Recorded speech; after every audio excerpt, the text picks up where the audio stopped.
शेतकरी बांधवांनो, पीक विमा योजनेच्या संदर्भातली एक अत्यंत महत्त्वपूर्ण माहिती समोर आलेली आहे. कारण आता जी-आर आलेला आहे आणि या जी-आरनुसार शेतकऱ्यांना एकाच टप्प्यात पीक विम्याचे पैसे मिळणार आहेत.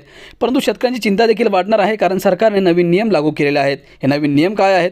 कधीपर्यंत शेतकऱ्यांच्या खात्यामध्ये या पीक विम्याचे पैसे जमा केले जाणार आहेत? कोणकोणते शेतकरी पात्र आहेत? संपूर्ण माहिती जाणून घेऊयात. पण त्याआधी तुमच्या सर्वांचं स्वागत आहे आपल्या शेतकरी मित्र या यूट्यूब चॅनलवर. मित्रांनो, तुम्हाला रोज असेच महत्त्वपूर्ण व्हिडिओ जाणून घ्यायचे असतील किंवा सरकारी योजनांबद्दल माहिती जाणून घ्यायची असेल तर आत्ताच आपल्या शेतकरी मित्र या यूट्यूब चॅनलला सबस्क्राईब करा. मित्रांनो, महाराष्ट्र शासनाने राज्यातील शेतकरी बांधवांसाठी पीक विमा योजनेत एक मोठा आणि महत्त्वपूर्ण बदल केला असून या संदर्भातील नवीन शासन निर्णय नुकताच प्रसिद्ध केला आहे. या सुधारित नियमांमुळे आता खरीप आणि रब्बी हंगामातील पीक विम्यांची नुकसान भरपाई शेतकऱ्यांना संपूर्ण हंगामात फक्त एकदाच मिळणार आहे. सरकारच्या नवीन नियमानुसार आता पीक कापणी प्रयोगातून समोर येणाऱ्या प्रत्यक्ष उत्पादनाच्या आकडेवारीवरच विम्याची रक्कम ठरवली जाईल. उत्पादनात नेमकी किती घट आहे याचा अचूक अंदाज घेऊनच विमा कंपनी नुकसान भरपाई निश्चित करेल.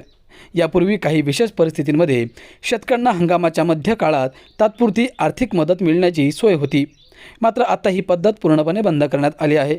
त्यामुळे शेतकऱ्यांना विम्याच्या पैशांसाठी संपूर्ण हंगाम संपेपर्यंत वाट पाहावी लागणार आहे.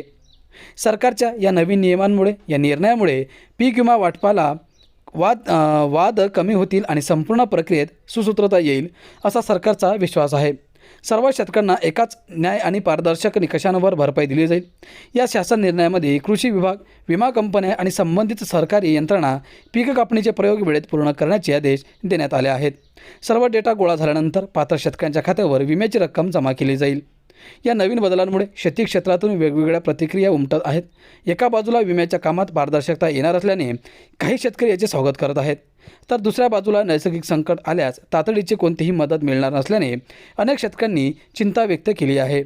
आगामी खरीप हंगामापासून या योजनेची प्रत्यक्ष कशी अंमलबजावणी होते याकडे सर्वांचे लक्ष लागले आहे. तर मित्रांनो, अशा प्रकारे या पीक विमा योजनेच्या संदर्भातली एक महत्त्वपूर्ण माहिती समोर आलेली होती आणि सरकारने जो नवीन नियम लागू केलेला आहे तेही आपण जाणून घेण्याचा प्रयत्न केलेला आहे.